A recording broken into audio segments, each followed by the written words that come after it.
The average American household throws away over $1,500 every single year on grocery items they never actually needed. $1,500. Gone. Not because people are careless. Not because they don't work hard. But because the grocery store was specifically engineered to separate you from your money before you even realize it's happening. Now here's the part that should bother you. These aren't accidents. There are no innocent pricing mistakes sitting on those shelves. Everything you're about to see is the result of decades of retail psychology, behavioral science, and profit optimization working against you every single time you push a cart through those automatic doors. I'm going to walk you through 15 grocery items that are quietly draining your bank account right now. Some of them you've probably suspected. A few of them are going to genuinely surprise you. And at least one of them is something you've been buying your whole life while assuming it was actually good for you. Here's the uncomfortable reality. Grocery stores are not on your side. They are not charities. They are profit-driven machines operating on thin margins in most categories while absolutely crushing it on a select group of high-markup products. And food prices have climbed significantly in recent years, which means they are bringing in record earnings while families are quietly struggling just to keep the fridge stocked. Some of the markups I'm about to expose reach 4,000%. No exaggeration whatsoever. By the end of this video, you will look at a grocery store completely differently. And I'll say this plainly, most people will nod along and then walk straight back into the same habits tomorrow. So here's the real question. Are you one of those people? Or are you ready to keep more of your own money? If you've ever walked out of a grocery store feeling like something wasn't quite right, like you spent more than you intended on things you didn't quite need, subscribe right now, because exposing exactly this kind of thing is what this channel is built around. And before we dive in, I'll tell you right now that number 15 is the one that genuinely changed how I shop. It's the most widespread grocery scam operating today, and I've saved it for last. Let's get into it. Number 1. Pre-cut fruits and vegetables. The 5-minute upcharge. I want you to picture this. Last week I was standing in the produce section and I spotted a small plastic container of pre-cut watermelon priced at $6.99. Right next to it, a whole watermelon. Same size, $4.99. Same fruit, $2 more. The only difference was that someone spent roughly 5 minutes cutting it. And this is not a fluke. This is not one store on one bad day. This is happening across the entire produce section, with nearly every pre-cut item on the shelf. On average, you are paying roughly 40% more for pre-cut produce versus buying the whole version. 40% for knife work. Here is what grocery stores never mention when they talk about convenience and labor costs. The actual labor involved in cutting that watermelon amounts to pennies. The real reason the price jumps so dramatically is because they know exactly who buys pre-cut produce. You're tired. You're busy. The extra $2 feels like nothing in the moment. But here is the detail that makes this even worse than just the price. The moment produce is cut, it begins losing nutrients. Vitamins start oxidizing immediately on contact with air. The cut surfaces dry out faster, the texture degrades, and the shelf life drops dramatically compared to the whole fruit. You are literally paying more money for food that is nutritionally inferior by the time it reaches your plate. Here is how smart shoppers flip this. Option 1. Set aside 20 minutes on a Sunday. Put on a show you've been meaning to watch, grab a cutting board, and prep your produce for the week. Option 2, which genuinely catches most people off guard, is the frozen aisle. Frozen fruits and vegetables are harvested at peak ripeness, flash frozen to lock in nutrients, already portioned for convenience, and typically cost around 60% less than fresh pre-cut options. And they last months instead of days. Grocery executives are not thrilled about people figuring this out. The frozen section quietly destroys the margin math on one of their most reliable moneymakers. Number 2. Bottled water. You're paying to drink plastic. This one crosses from financially ridiculous into something genuinely unsettling. That $2 bottle of water sitting in your fridge costs the company approximately 5 cents to produce and fill. That is a markup of roughly 4,000%. 4,000%. For something that flows out of your kitchen faucet for nearly free. But the money isn't even the worst part anymore. A study published in 2024 from researchers at Columbia University and Rutgers University found that the average liter of bottled water, nearly 250,000 tiny fragments of plastic in every bottle you drink. That number is 10 to 100 times higher than what earlier studies detected, simply because scientists have now developed tools capable of identifying nanoplastics, the smallest fragments, which were invisible to previous research. And once they could see them, the scale of contamination became impossible to ignore. Here is where it gets even harder to dismiss. These plastic particles are now being found inside human lung tissue, breast milk, and placental tissue. We are introducing plastic into the bodies of unborn children before they take their first breath. Meanwhile, the bottled water industry continues making billions because most consumers still associate the plastic bottle. Newer research also shows that bottled water frequently contains higher concentrations of microplastics than tap water. You are spending thousands of percent more for water that is, by this specific measure, more contaminated than what your tap produces at essentially zero cost.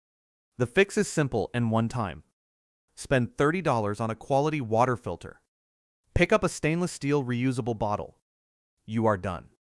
That $30 investment will save you hundreds of dollars every year while removing a documented source of contamination from your daily routine. Number 3. Fresh bakery items. The smell that isn't real. You know that warm, irresistible smell of fresh bread that wraps around you the moment you walk past the bakery section? Here is something that will permanently change how that smell lands. In many major grocery chains, that scent is not coming from actual baking happening in the store. It is being pumped through ventilation systems, using synthetic scent machines designed to release artificial bakery aromas throughout the space. According to data attributed to the Scent Marketing Institute, when the scent of fresh bread was artificially circulated in a retail environment, bakery sales reportedly tripled. Whether or not that precise number holds up to academic scrutiny, the broader science is clear. Ambient scent has a measurable effect on purchasing behavior. Grocery chains have known this for decades and have invested accordingly. Now here is the financial reality underneath that manufactured warmth. Freshly baked cookies, muffins, and oversized pastries from grocery store bakeries carry profit margins approaching 60%. Hand over $4 for a single muffin and the store pockets close to $2.40 of that. That is not markup. That is the store charging you a premium to experience an emotional moment they engineered for you. Here is what savvy shoppers do instead. First, check the day-old bakery section.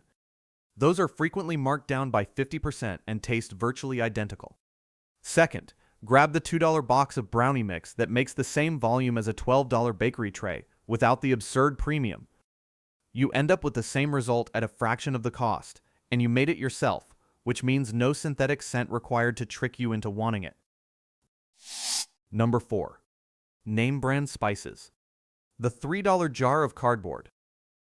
I want to give you a number that is going to make the spice aisle feel like a crime scene. A small bottle of McCormick oregano at a standard grocery store, the kind that fits in your palm, costs approximately $3.49. That same amount of oregano at a nearby Indian grocery store costs 37 cents. That is close to 1,000% price difference for the exact same spice in a functionally identical quantity. But the price is actually not the most important part of this story. Here is the detail most people never consider. Those tidy little spice bottles lined up in grocery store racks have typically been sitting on that shelf for months, sometimes closer to 2 years. The flavor compounds in dried spices, the volatile oils that give them their potency, degrade steadily over time. By the time you buy that bottle, open it, and sprinkle it over your food, you are in many cases adding nothing but faint color. The oregano you paid $3.49 for tasted like cardboard the day it left the distribution warehouse. Meanwhile, the spice industry globally has grown into a $28 billion market in 2025. And yet grocery chains continue selling the oldest, weakest, most overpriced versions available because most shoppers have simply never been told there is a better option. Ethnic grocery stores, Indian, Middle Eastern, Asian, Latin stock spices with dramatically higher turnover. Their inventory moves in weeks, not years. Fresher, stronger, and dramatically cheaper. That same $3.49 buys you enough oregano at the right store to last an entire year. The move is simple. Walk past the spice aisle at your regular grocery store. Find the nearest ethnic market. Whenever possible, buy whole spices and grind them yourself. They retain potency far longer. Your food will taste measurably better, and you will spend a fraction of what the name brand rack is charging. Number 5. Organic everything. When the label lies. The organic food industry is now worth over $52 billion. And on average, you are paying roughly 20% more just to see that small green label on the packaging. Here is what the organic marketing machine does not want you to understand. There is a precise, research-backed answer to when buying organic actually matters, and when it is functionally equivalent to burning cash. The Environmental Working Group releases an annual Dirty Dozen list identifying the produce most heavily contaminated with pesticide residue. The 2024 list found that approximately 95% of tested items showed pesticide presence. Strawberries, for example, have tested positive for up to 23 separate chemical compounds even after washing. That is not produce. That is a chemistry experiment in fruit form. For items like these, strawberries, spinach, kale, peaches, buying organic is a defensible health decision. But the same research tells a completely different story for what they call the Clean 15. Nearly 65% of those fruits and vegetables showed no detectable pesticide residue in conventional form at all. Avocados, sweet corn, pineapples, onions, paying organic prices for these buys you virtually nothing. Less than 2% of conventional avocado samples showed any detectable pesticide presence. You are paying a 20% premium for absolutely zero measurable benefit. The detail that makes this genuinely alarming is that 4 of the 5 most commonly detected chemicals are hormone-disrupting fungicides applied post-harvest, not to help the plant grow, but to keep the produce looking shiny and unblemished under store lighting. You are not being protected from farming chemicals. You are being exposed to cosmetic chemicals. The smart strategy is simple and well documented. Buy organic for Dirty Dozen items. Buy conventional for Clean 15 items. Following this approach alone can cut your organic grocery spending in half while actually targeting the protection that matters. Okay, let's shift gears for a second. Everything we've covered so far has been about pricing tricks. Items 1 through 5 are all financial traps, but they're relatively simple ones. What I'm about to get into is a different level entirely, because the next group of items doesn't just cost you money. Some of them are actively designed to exploit your perception of health itself. And once you see how this works, you will not be able to unsee it. Still with me? Good, because it gets worse. Number 6. Bagged salad kits. The triple markup you never see coming. Pick up a standard Caesar salad kit at the grocery store. You're looking at somewhere between $5 and $7 depending on the brand. Now let's actually audit what's inside that bag. A small amount of pre-chopped romaine, maybe $1.25 worth if you bought the whole head. A single-serve packet of dressing, roughly 15 cents worth of ingredients. A handful of croutons, about 10 cents. A dusting of Parmesan, maybe 12 cents. Total ingredient cost to replicate that exact salad at home, around $1. You just paid $5 to $7 for $1.50 worth of food. That alone would be enough reason to skip the bag kit section entirely. But here is the part of this story that the packaging is definitely not advertising. Bagged salad greens have been the source of multiple documented foodborne illness outbreaks in the United States.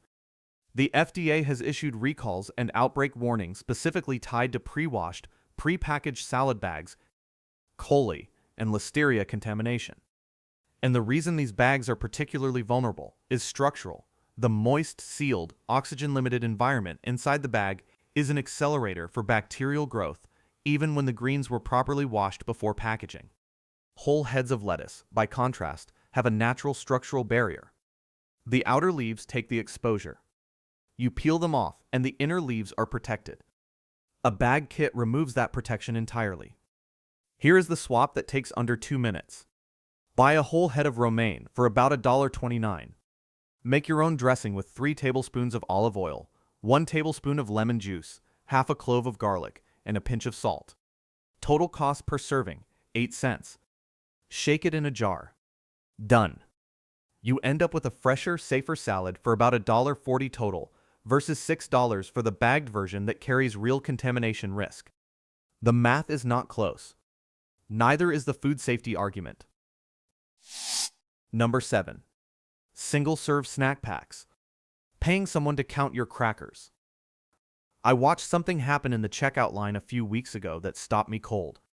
The person ahead of me had a cart loaded with individual snack packs, the tiny goldfish bags, the single-serve Oreo sleeves, the little chip pouches designed for lunch boxes. When they checked out, the snack total alone was $47. I ran the numbers when I got home. The exact same snacks bought in bulk family sizes would have come to approximately $18. That is a 161% markup. Not for better food.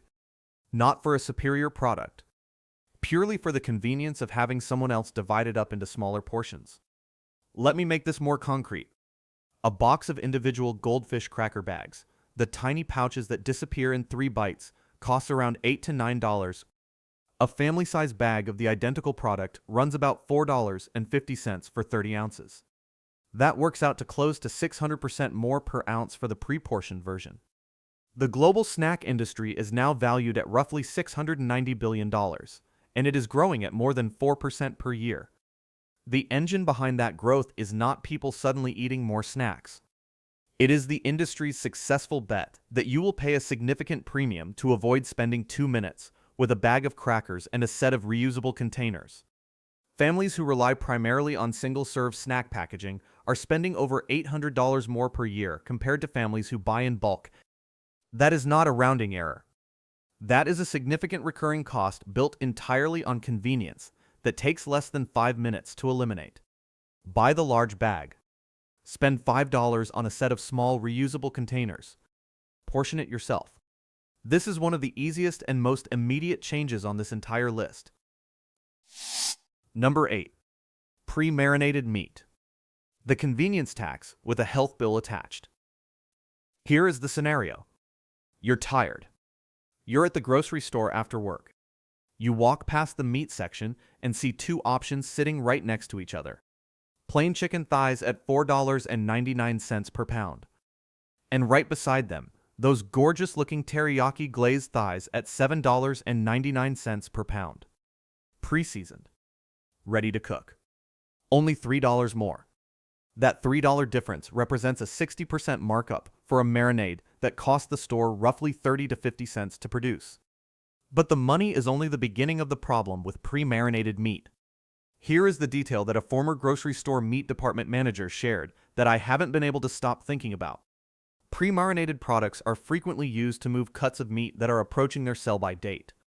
The bold seasoning, the rich color, the intensely savory smell, all of that effectively masks subtle changes in appearance and odor that would otherwise signal to a shopper that the product is getting close to its window. The marinade is not just flavoring the meat. In many cases, it is concealing its age. Beyond that, many grocery store marinades are heavily loaded with sodium. Some pre-marinated chicken breasts contain over 800 milligrams of sodium per serving. To put that in context, the recommended daily sodium limit for most adults is around 2,300 milligrams. One piece of marinated chicken can blow through more than a third of that limit. The CDC has consistently linked high sodium intake to elevated blood pressure, increased risk of heart disease, and increased risk of stroke.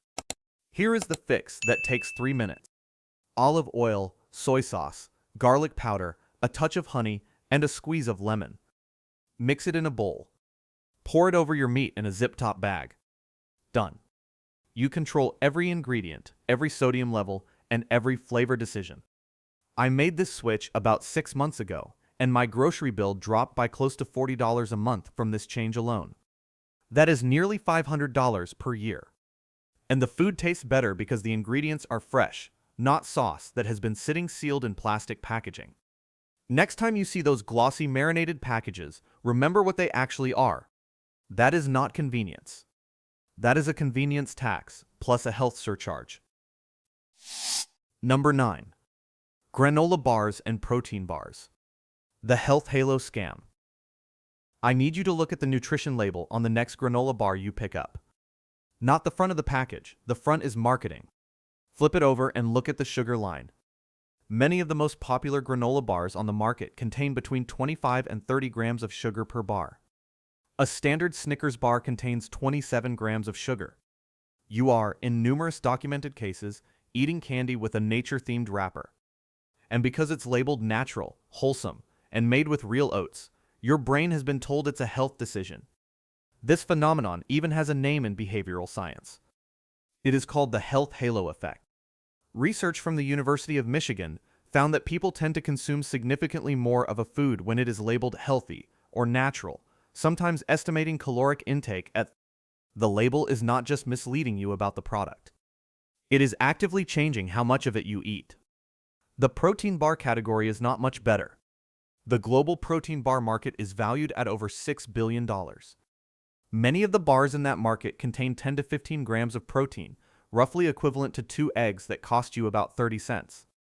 You are paying $2 to $4 for something nutritionally comparable to the cheapest protein source in the grocery store. And many of those bars are bound together with sugar alcohols and additives that cause their own digestive complications in larger quantities. The swap here is straightforward. If you want a portable snack with real protein and no health halo nonsense, the options that actually work are plain Greek yogurt, hard-boiled eggs, a small handful of raw nuts, or oats with nut butter. All of them cost less, contain cleaner ingredient lists, and deliver what the protein bar is only pretending to deliver. And none of them have spent $1 on packaging designed to make you feel virtuous. I want to pause here because what I'm about to get into for items 10 through 12 is where the grocery store stops being clever and starts being genuinely cynical. Because it's one thing to charge you more for convenience. It's another thing entirely to sell you something at a massive premium by relying on the fact that you won't check. Let's get into it. Number 10. Superfoods in tiny packages. Walk into any health food section and you will find them. Small minimalist bags covered in words like ancient wisdom, time-tested nutrition, and superfood. A tiny 8-ounce bag of organic goji berries for somewhere between $12 and $15. That works out to over $25 per pound. A pint of blueberries, one of the most antioxidant-rich, nutritionally dense foods available, runs about $4. Now here is the thing that should genuinely bother you. The Food and Drug Administration has never formally recognized or approved the term superfood. It is not a scientific classification. It is not a regulated category. It is a marketing term that any company can place on any product and use to charge significantly more. Over the past 4 years alone, usage of the word superfood in product marketing has increased by more than 300%. The food did not get 300% more nutritious. The marketing budget got 300% more aggressive. Here is the context that puts the goji berry in particular in sharp perspective. In China, where goji berries have been a part of traditional cuisine and medicine for centuries, they are simply berries. Inexpensive. Available at any local market. Once they cross the Pacific, get packaged in matte craft paper with a minimalist logo, and get positioned next to quinoa and maca powder, they magically transform into a premium ancient superfood worth their weight in gold. Early laboratory studies on certain berry compounds, including some associated with goji berries, have shown interesting preliminary results in cell studies related to cancer biology. But here is the critical context. These are lab studies on cells, not clinical trials in humans. And similar preliminary findings exist for blueberries, cranberries, blackberries, and a long list of everyday produce that costs a fraction of the price. The nutritional powerhouses have always been right in front of you. Blueberries, spinach, sweet potatoes, broccoli, walnuts, lentils. Real food that has been feeding people for generations. Available without a premium label. Number 11. Flavored and premium olive oils. The truffle lie. Pick up a bottle of truffle-infused olive oil. The label is gorgeous. The bottle is elegant. The price tag reads somewhere between $15 and $25. And the implication is clear. Real truffles, real luxury, real flavor. Here is the reality. Real white truffles cost between $3,000 and $6,000 per pound, depending on the season and origin. If that $18 bottle of truffle oil actually contained real truffle, it would not exist at that price point. What it almost certainly contains is a synthetic compound called 24-dithiapentane, an artificially produced chemical. Most truffle oils, even expensive ones, are flavored with this synthetic compound rather than actual truffle. But the truffle oil issue is actually the smaller story in this category. Here is the bigger one. A study conducted by the UC Davis Olive Center in 2023 found that more than 69% of imported olive oils sold in the United States as extra virgin failed to meet the legal standard for that classification. These are refined or lower-grade oils that have been mislabeled and sold at premium extra virgin prices because the American market, unlike European markets, has relatively limited regulatory enforcement around olive oil grading. What this means practically is that a large portion of the premium olive oil on grocery store shelves is delivering neither the health benefits nor the flavor profile associated with genuine extra virgin olive oil, and you are paying extra virgin prices for it. Here is the smart approach. Look for bottles that carry a PDO or DOP certification seal, which indicates European geographic origin protection. For cooking where heat breaks down delicate flavor compounds anyway, a basic mid-range oil is perfectly fine. Save the certified extra virgin for finishing, drizzling over dishes, in dressings, anywhere the oil isn't exposed to high heat. And if someone tries to sell you truffle oil at any price as a luxury ingredient, you now know exactly what is in that bottle. Alright, raise your hand, genuinely, wherever you're watching this, if any of the items we've covered so far have been regulars in your cart. Because we are not done. Items 12 through 15 are where the grocery store stops playing tricks and starts making very direct, very confident bets that you will never stop and do the math. Let's prove them wrong. Number 12. Individual yogurt cups. Paying 5 times for a plastic container. Here is a simple number that should make you genuinely uncomfortable. Individual Greek yogurt cups routinely cost around $15 per pound when you work out the unit price. The exact same yogurt in a large 32-ounce tub runs approximately $4.50 per pound. That is not a slight difference. That is a 300% markup for smaller packaging. If you eat 1 yogurt cup per day, which is completely normal, you are spending roughly $300 more per year compared to someone who buys the large tub and portions it themselves. $300. For dairy that is nutritionally and functionally identical, just pre-measured for you. And here is a detail that the industry would rather you not think about.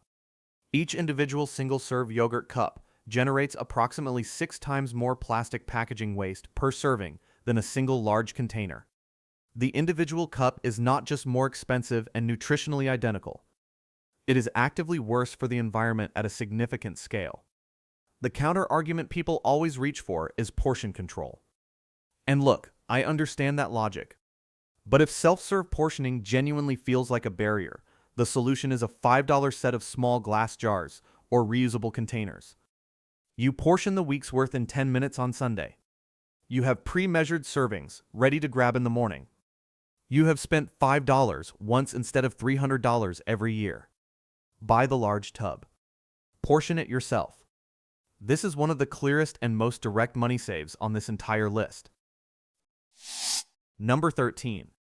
Bottled salad dressing. The 1,400% markup on water and oil. Flip any bottled salad dressing over and read the first 3 ingredients on the label. In the vast majority of cases, water is listed first or second, followed by some form of oil, and then salt, sugar, or a stabilizer. You are looking at a product that is primarily water in a plastic bottle, priced at $4 to $6. A basic homemade vinaigrette, 3 parts olive oil, 1 part acid, lemon juice or vinegar, a pinch of salt.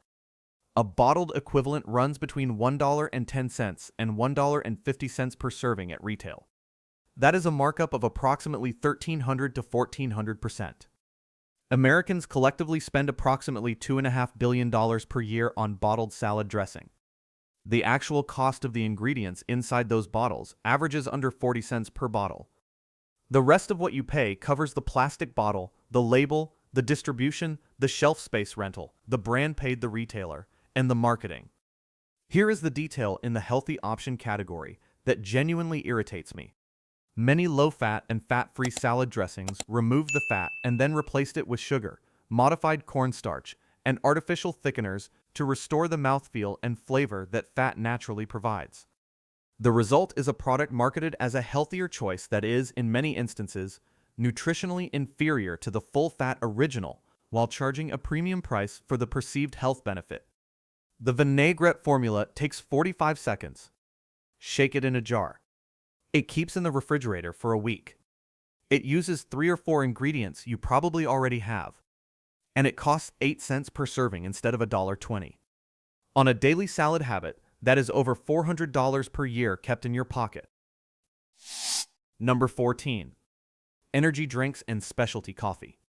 The $1,326 morning tax. Let me give you a number that is going to sting a little.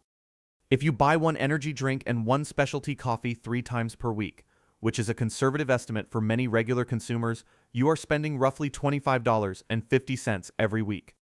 Across 52 weeks, that is $1,326 per year. On liquid. Mostly on sugar and caffeine. Here is the health context that the energy drink industry does not lead with. A single energy drink can contain up to 78 grams of sugar in one can. The American Heart Association recommends no more than 24 grams of added sugar per day for women and 36 grams per day for men. One can of certain popular energy drinks blows through the entire daily recommended limit before you have even had breakfast. The $22 billion energy drink industry has done something very clever in its marketing evolution. It has rebranded itself as a wellness category. Products now carry labels boasting natural caffeine, B vitamins, and electrolytes, which makes them feel like a supplement purchase rather than a sugar purchase. The vitamins are generally present in quantities too small to have meaningful impact. The caffeine and sugar are present in quantities that are very significant. You are buying candy in a tall aluminum can and being charged a wellness premium for it. As for specialty coffee, a basic Starbucks cold brew starts around $4. A nitro version hits $5 or more. Making cold brew at home takes 5 minutes of effort. Coffee grounds, cold water, let it sit overnight. You get a week's worth of concentrate for under $2.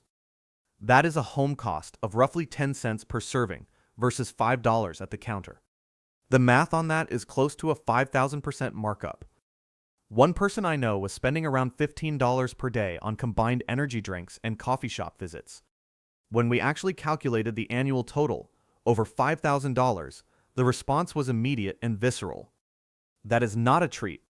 That is a financial decision with meaningful long-term consequences, dressed up as a daily routine. Make the cold brew at home. If you want clean energy without a sugar crash, fix the sleep first and let the caffeine supplement it rather than replace it. Number 15. Specialty diet foods. The label tax. We have reached the final item on this list, and I saved it for last because it is, in my estimation, the single most brazen example of grocery store marketing successfully converting ordinary products into premium purchases purely through language. Here is the example that made this click for me completely. I found a jar of keto-friendly peanut butter priced at $11. I flipped it over to read the ingredients. Peanuts. Salt. That is it. Peanuts and salt. Regular peanut butter made with peanuts and salt is available on the same shelf for approximately $3.50. Identical ingredients. Identical nutritional profile. Triple the price because one jar had a keto badge and a different font. The specialty diet food market has grown by over 40% in just the past 2 years. And the reason it keeps growing is that the marketing machine has successfully convinced millions of people that following a keto, paleo, or Whole30 diet requires purchasing products specifically designed for those diets. It absolutely does not. Keto is a framework that eliminates most carbohydrates and added sugars. Paleo eliminates grains, legumes, and processed foods. Whole30 eliminates added sugars, alcohol, grains, legumes, dairy, and most additives. Not one of these frameworks requires a single specialty product to execute. Every one of them is built on regular whole foods that have existed in their current form for thousands of years. Eating keto? Buy regular eggs, plain chicken, leafy vegetables, full-fat cheese, and nuts. Every single one of those items fits the diet without a certified keto label. Going paleo? Unprocessed meat, fruits, vegetables, and nuts, all of which are sitting in the regular sections of any grocery store at regular prices. Whole30 compliant marinara sauce for $7? Check the ingredient list of a regular marinara. Most of them are compliant already at half the price. I knew someone who spent $200 a month on certified Whole30 products during her first round. She went through the program, got the results she wanted, and then decided to do a second round. This time she skipped the specialty aisle entirely, bought regular Whole Foods, and actually read the ingredient labels to verify compliance herself. Same results. Monthly food cost, $75. That is a $1,500 savings in a single year from ignoring a label and reading an ingredient list instead. The diet food industry is betting that you will not do that math. It is betting on the friction of having to Don't let it win. Before you buy anything with a keto, paleo, or Whole30 badge, ask yourself one question. Could I make this or find this without the label? The answer is almost always yes. Stop paying for marketing. Start reading ingredient lists. Genuinely healthy food has never needed a certification to prove it. Let's do a quick calculation that is going to put everything we just covered into perspective. If you regularly purchase even half the items on this list, the pre-cut produce, the bottled water, the individual snack packs, the pre-marinated meat, the specialty coffee, the bagged salad kits, the single-serve yogurt cups, the bottled dressing, the compounded annual overspend, compared to simple, swappable alternatives clears $2,000. Easily. $2,000. Not on luxuries. Not on experiences. On markup built into the packaging of food you were going to buy anyway. Here is the thing I want to leave you with, and I mean this genuinely. You are not dumb for having bought any of these items. I want to be clear about that. These products exist because incredibly sophisticated, well-funded teams of behavioral scientists, retail psychologists, scent engineers, and marketing professionals have spent decades perfecting the exact conditions under which a busy, tired person will reach for the convenient option without running the numbers. The system was engineered to work on you. That is not your failure. That is their design.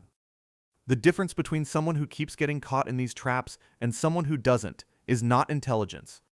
It is information. And now you have the information. So here is the challenge. Pick 3 items from this list, just 3, that are currently in your regular shopping habits, and make one swap this week. Not 15 swaps. 3. Build the habit slowly, and it will actually stick. If this video changed the way you're thinking about your next grocery run, drop number 1 in the comments right now. I read every single one, and I genuinely want to know which item hit closest to home for you. And if you haven't subscribed yet, this is the kind of breakdown we do every single week. Systems that are quietly working against your wallet, exposed with real numbers and real alternatives. Next week, I'm walking through the frozen food aisle and exposing the 10 biggest markups hiding behind the frost, including one item that cost the manufacturer 40 cents and retails for $6. You will never look at that aisle the same way. Make sure you're subscribed so you don't miss it. I'll see you there.